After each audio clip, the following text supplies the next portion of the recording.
Hey friends, welcome back to She's At It Again. My name's Tanya, and today we're going to make what's called pink fluff. And if this conjures up a name that perhaps something your school cafeteria used to serve when you were a kid, it's not that kind of pink fluff. This is a decadent dessert not made with anything with artificial colors, not made with anything with artificial flavors, and it is just so smooth, so refreshing. And when the weather turns warm, this is what you want for dessert. This is absolutely lovely. It has similar to a cookie shortbread crust, and the center is strawberry, but you could choose raspberry, mango, whatever frozen fruit you have to thaw and add to this. But it is close to ice cream, but not quite ice cream, but it is lovely. So we're going to go ahead and start. I just preheated my oven to 350 degrees.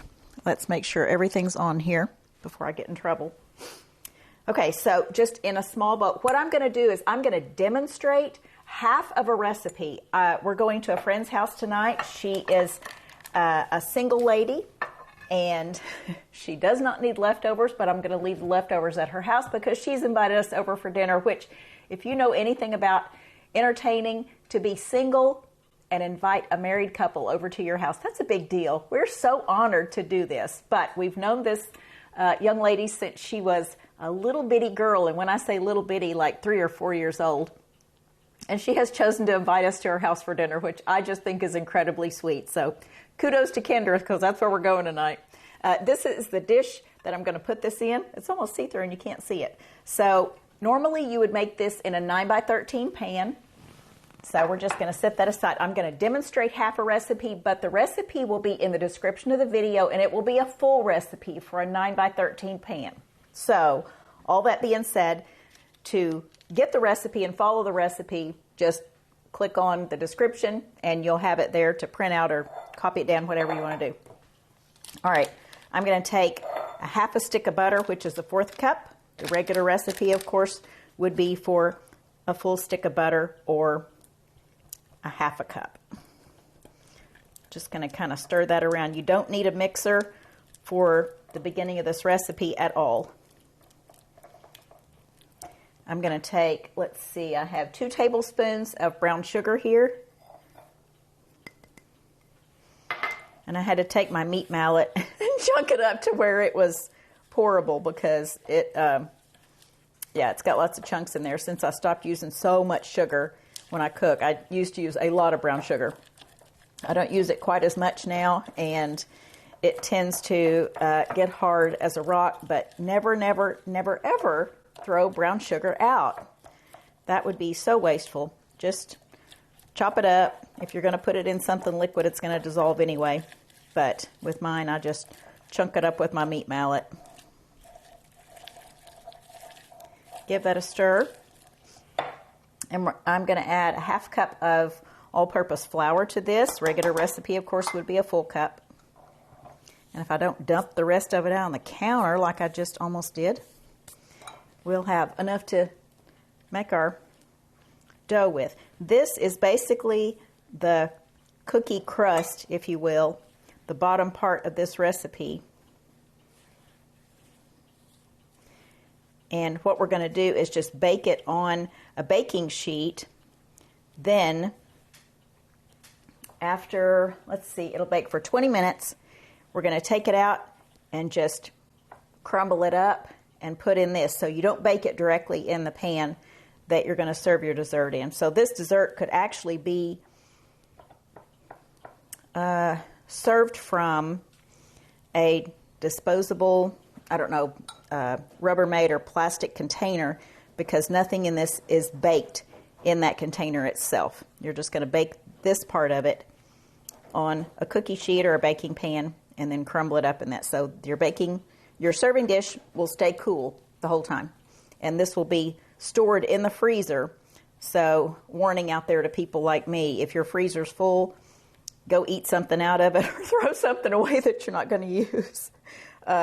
Make room for this. That's why I don't make this very often, because it has to be stored in the freezer because it is a frozen dessert, but I just don't have that much freezer space. Now, I could go over to the church building, which I do often, and store things in there short term, but we use it enough to where I don't want to take up the space that often. But that is certainly an option for me. Okay, this is 1/4 cup of chopped walnuts.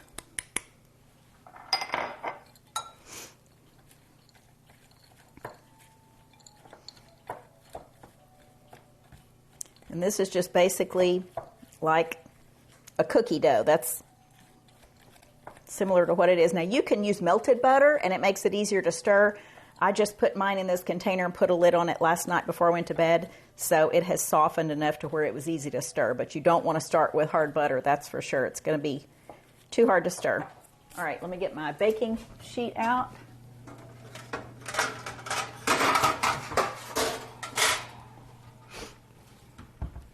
Preferably a shiny baking sheet. This is just a stainless steel pan, and I love my stainless steel pan.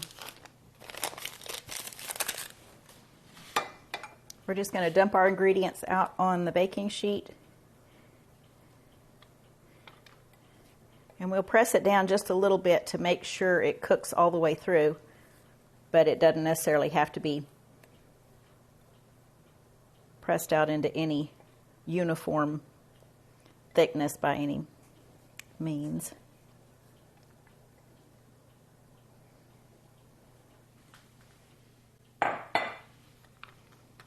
Actually, you can just break it up into crumbles and kind of spread it out or mash it with your hands. Just make a big mess.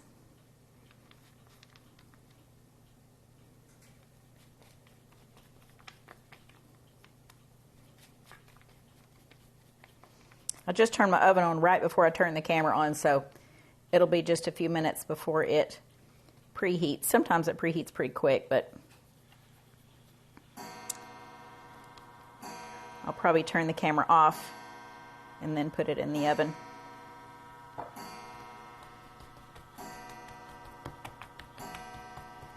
This has enough butter in it to where it doesn't stick to your hands too bad, so I can actually take and press this down with my fingers. The thinner you get it, the more it's going to bake quickly. Now, if you use a dark baking sheet, it might tend to burn the edges of it, so just be aware of that. If that's all you have, then just keep an eye on it. Okay, so that's patted down about enough. When the oven's preheated, I'll pop this in the oven. We're going to bake it for 20 minutes, and I'll bring it out, and then we'll come back in just a minute, and I'll show you how to make the inside of this dessert while this cools off, and we can crumble it up in our pan. So we'll be right back.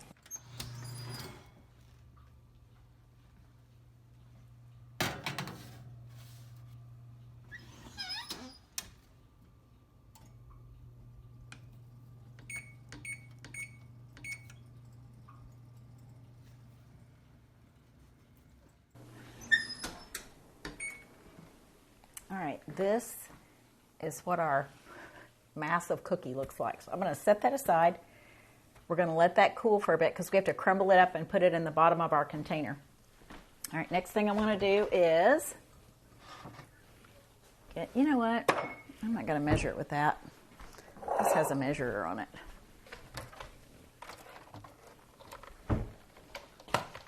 I need a cup of heavy cream. No, I need a 1/2 cup of heavy cream, I think. Yeah, I need a 1/2 cup of heavy cream. That's not a lot. It doesn't seem like a lot, but I know it'll get bigger, but it just worries me when I write down a recipe and I'm thinking, did I do that right? So I have been known to mess up a few in my day. All right, have your mixer ready. My beater is cold. I just took it out of the refrigerator. My glass bowl is cold. I just took it out of the refrigerator, and we're going to go for a 1/2 cup.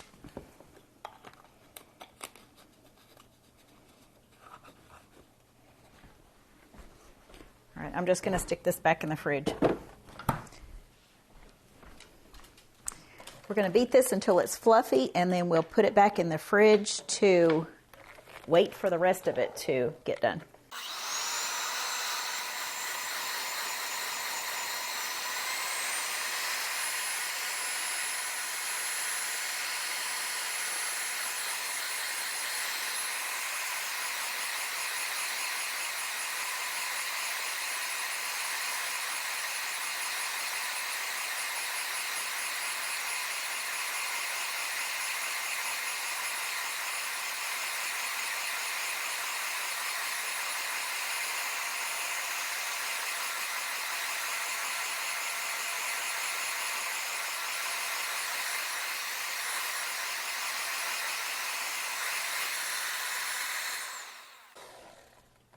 All right, unplug that. This is what our heavy cream looks like after it's whipped. Show you with both cameras just in case the light's not that good on that bottom one for some reason. So that's what it looks like, not coming out. All right, we're going to put this back in the refrigerator.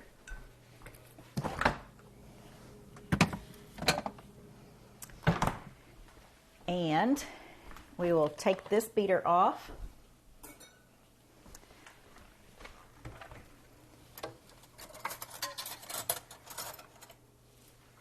And put the other beater on. This one is just room temperature. It's clean. It doesn't have anything on it.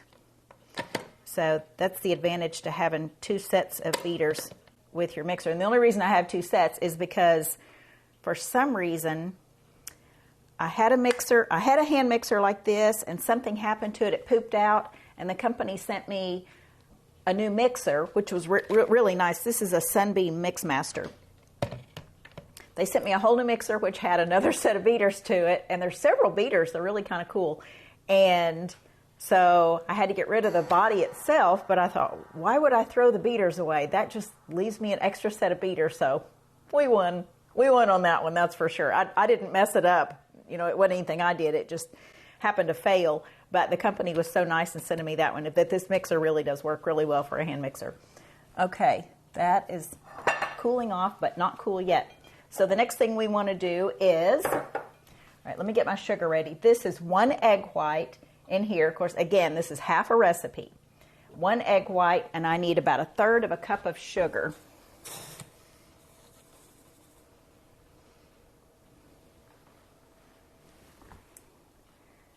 My light throws me off over here.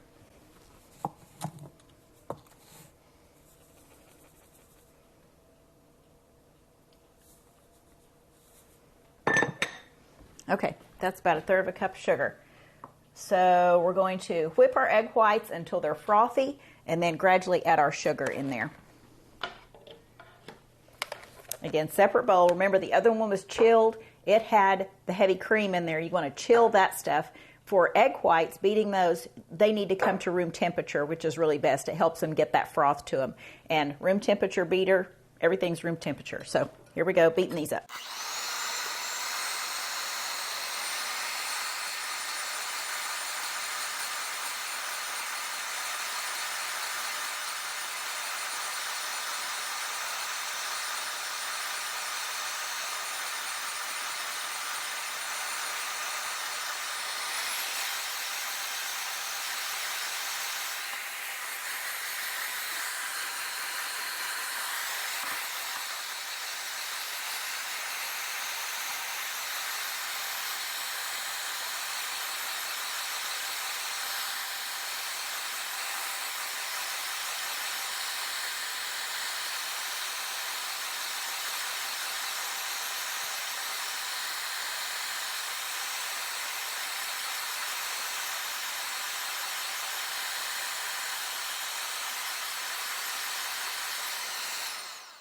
Okay, I just want to stop this and kind of tell you something I'm thinking about. Ideally, you're going to have a tall, skinny bowl.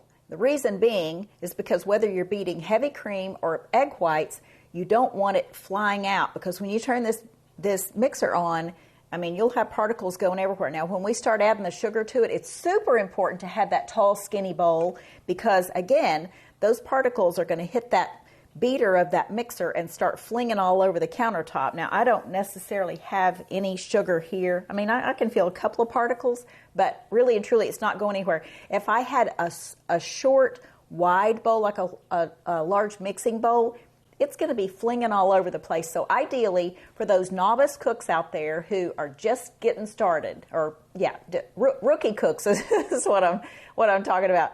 Those people are going, why do you have this bowl, and why is it important to have that size? That's what's important about this. Tall, skinny, as opposed to wide and shallow, because you want your ingredients to make sure they stay in that bowl. So for those of you who've been cooking as long as I have and longer, just continue on. Just never mind me. Just keep eating that stuff. Now, eventually, what I'm going to do is I'm going to add this sugar slowly, just incorporate it in there, make sure it's all dissolved, and then we're going to add strawberries formerly frozen strawberries. These are some that I picked years ago that I had in the freezer and I just thawed them out overnight. 5 ounces of strawberries that have been thawed. And I chop mine up with the immersion blender, but you don't have to. You can just slice them up, chop them up. You don't want just big blobs of strawberries in this, but little bite-sized pieces would be fine in this.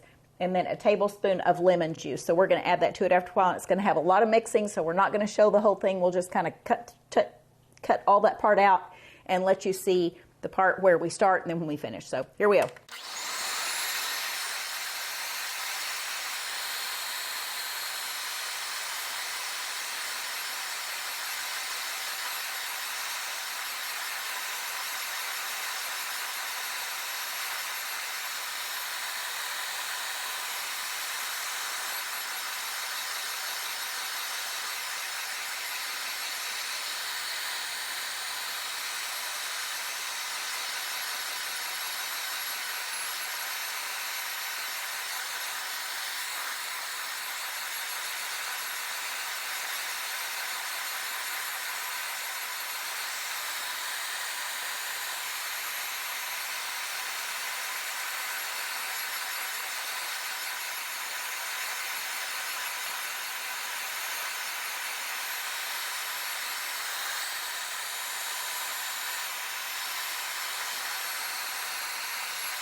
All right, that looks almost like the beginning of divinity, which it kind of is. Okay, our tablespoon of lemon juice. This is just organic. I think it's Santa Cruz brand. It's really a good brand. I highly recommend it. They're not sponsoring this video, obviously, but I don't buy any other kind. It's just really good. It's not from concentrate. Okay, this is 5 ounces of strawberries. And I like buying frozen strawberries. These are actually ones that I bought fresh and had them in the freezer.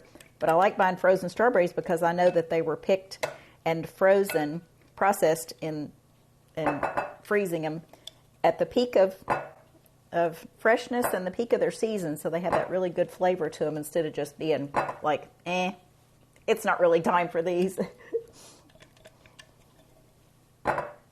Because I bought fresh ones thinking these are going to be so good because they're so pretty, but really they weren't ready. Or maybe it was just out of season and they looked pretty, but they didn't have much taste to them. But frozen strawberries normally do. Okay, this is the part where we're going to beat it a long time. Again, we won't show this whole part, but trust me, I'm back here beating this while y'all are just resting and fast forwarding on to the next segment. Okay, I want to show you what this looks like because when you start out mixing this, you're going to think, I did something wrong. It's not, it's just kind of liquidy. It's not really thick like she showed, but that's how it starts out. We're dealing with egg whites here, and the more you beat them, the more they encapsulate those little air bubbles in there, and it eventually gets thick, almost like that spray foam you use. It just keeps expanding and expanding. But when you whip this up enough, you're going to be able to do this, and it stays in the bowl. So test it before you turn the bowl upside down. All right, let's see if this is cooled off enough. It's really not cooled off enough, but I'm going to crumble it up and put it in here. We want to put about let's see, 2/3 of it in the bottom of the pan, and then we'll have about 1/3 of it left to crumble on the top.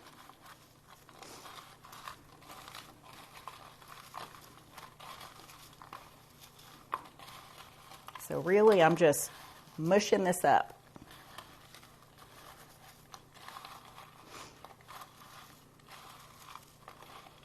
And I'm trying to think of what it smells like. I think it's like a cross between shortbread and, oh, I can't even think of the name of those cookies. It's like one of those, you know, those store-bought pecan sandies. That's a lot what it smells like from what I remember. It's been years since I've had one of those, but that's a lot what it smells like because of the brown sugar, but those walnuts in there lend a really, really good fragrance too. Okay, again, about 2/3 of these in the bottom.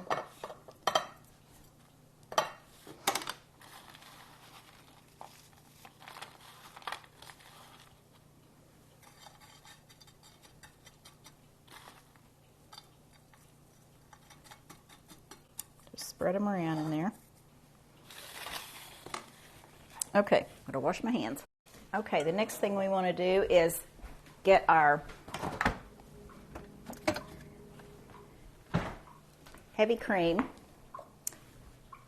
from the refrigerator, and we're going to fold it into this mixture. Let me make sure that's what I'm supposed to be doing.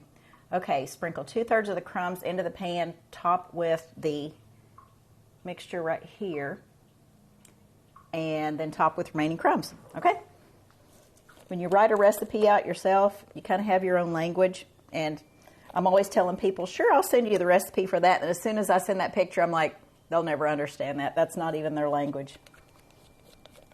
I'm always using little symbols and my own words, and I got a lot of arrows on that recipe, and it's not good, people. It's like hieroglyphics or something.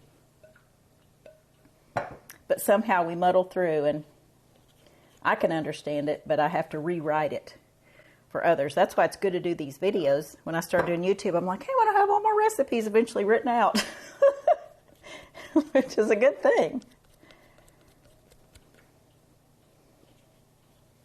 All right, we're just going to fold these in. You don't want to beat it or anything because it's not one of those. You have to have it fully incorporated. You just want to kind of have it kind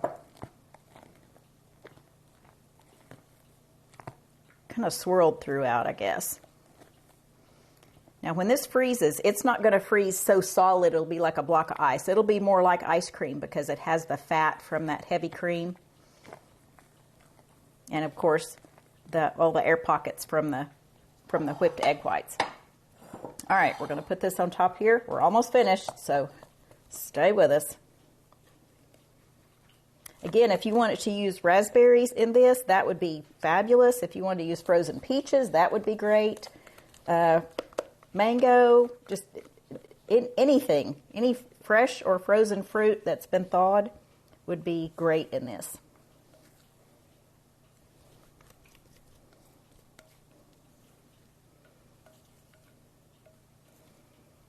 But if it's mango, you'll have to call it orange whip or mango whip or something like that. But we call this pink fluff because it's normally pretty pink. When you freeze strawberries, they tend to lose a lot of their pretty color. But in the summertime, if I make it out of fresh strawberries, then it definitely looks a lot more pink. Please do not add food coloring to this thinking you're going to do yourself a favor. Not a good idea. Eventually, I'm going to try to link a video of probably one of the best videos I've seen. It's a TED Talk by a physician that her son had some issues that mimicked attention deficit disorder, and come to find out he was having a reaction to the food dyes in the food he was being served. So it's probably one of the best videos that I could recommend on the internet about how dangerous food dyes are, because there's no nutritional value to them. It's all to brighten it up and make it look fun. But it just breaks my heart, the kids that are getting in trouble for behavior issues, and it may not even be their fault, and the parents might not even know it. It could be the food that they're eating, and specifically the food dyes, which isn't of any benefit to them. So, anyway. All right, we're going to top this with the rest of our crumbs. I hope you can see that okay.